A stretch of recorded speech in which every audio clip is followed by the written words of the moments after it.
台南海淀国小的小台港社团今年带学生甲家长完成一项正艺斗的任务，就是利用这休热期间，对玉山国家公园行到嘉南大圳，总共行80公里。这4天3暝沿路学习，把因所看到的物件拢记录落来，也要和全校学生囡仔做伙来分享一路上的点点滴滴。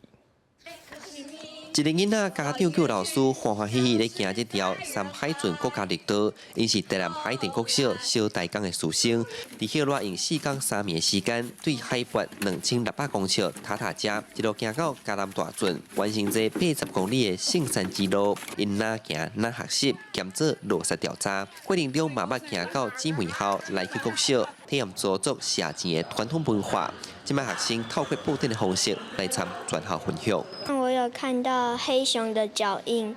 还有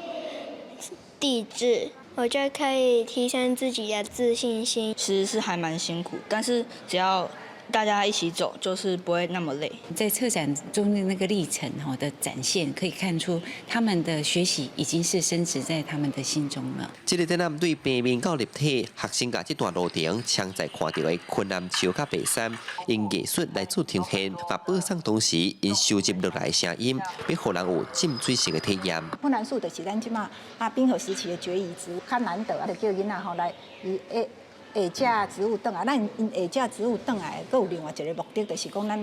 要转来要这个展览。故事展会当讲互海淀国小2000外的囡仔会当讲来了解，这个是咱国家绿道的精神，就是毋茫大家拢是一个异行者，咱来行这条路来提倡保育环境、守护河川，会当来听通咱的故乡。这段圣山之路有南道、有高道、有大圳，计共80公里，嘛通互学生学到艰苦头、过换尾的精神。台南社大台港分校执行长认为，囡仔用实际行动行这片土地是上好的本土教育。记者从台南采访报道。